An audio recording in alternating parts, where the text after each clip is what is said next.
My neck is only working on a degree angle that shuts off the degrees to one side. So I'm looking, my eye muscles are getting a lot of work in today.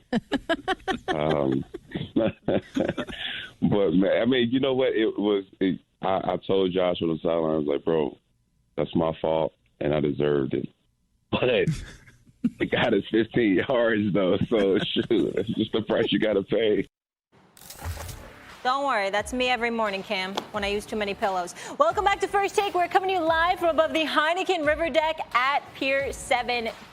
RC back here with us, guys. You just heard Cam talking about being sore after that hit on Monday Night Football. Stephen A., so should the Pats be more aggressive with him or conservative? Well, the word conservative will come to my mind, and what I mean by that is not having him run the football as much. Let Burkhead run the football a little bit more. Let Damian Harris run the football a little bit more, and others.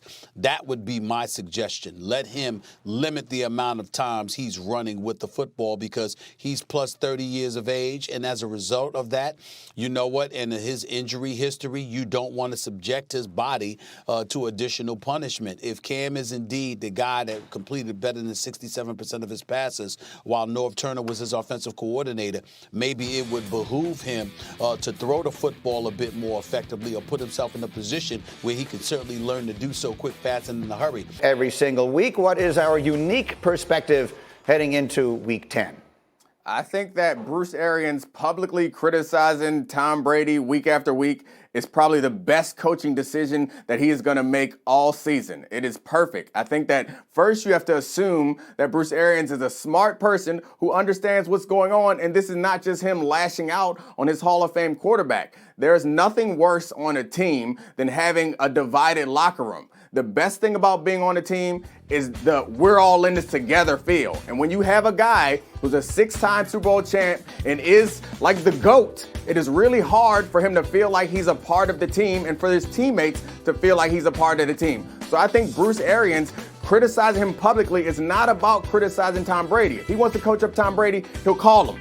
It's about demonstrating to the rest of the team that he is one of you. And when you get down in those tough situations, you can look over at him and he is not some prince on a pedestal. He is just like one of us. And it reminds me of an article I read about LeBron James a while ago. And he comes in. Obviously, LeBron James is above everyone else on his team, but he goes out of his way to build relationships with everybody on his team, to show up at his teammates' events, to make them all feel like they are all together. They're all in this together.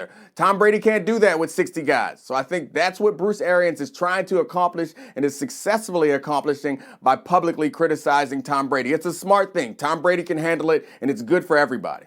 Okay, so I get it, and it makes sense. I want, Dan, quickly for you to mention something that you brought up here the other day, which is that one other area that there has been between the two of them on at least some level is the bringing in of Antonio Brown. That's something the quarterback wanted and the coach did not. Correct. I mean, Tom Brady obviously been pushing for this since he signed, and Bruce Arians on record in the offseason saying he didn't want the guy. So, I mean, it's not a stretch to think that that could add to whatever level of tension there might be between the two men. And then you look at that, and Brian Clark, you're talking about Arians now saying, yeah, well, Mike Evans is open and he's just not being targeted. Now, he didn't specifically say that was a Brady thing, but I put those two things together in my head. RC, do you? I do, absolutely. If Tom Brady wanted Antonio Brown, and you look at the deep post route he throws that Janoris Jenkins breaks up, maybe that's also a play that Mike Evans is open, and maybe he's trying to subliminally or through the media tell Tom, you know what, we need to use everyone that's open. I think there may be some sort of a power struggle there, but I know there is a lack of relationship. There's a lack of experience, and I think this is just part of it. This is a symptom of the relationship not necessarily being as strong as it could be if they had been together for years. Okay, 5 minutes left to commercial free until we get to First Take. Our next order of business are the Dallas Cowboys at 2-7, tied with the Giants for third worst in the league. It's their worst 9-game start since 2015, which was a year that Tony Romo got hurt and appeared in just 4 games. Dallas, meanwhile,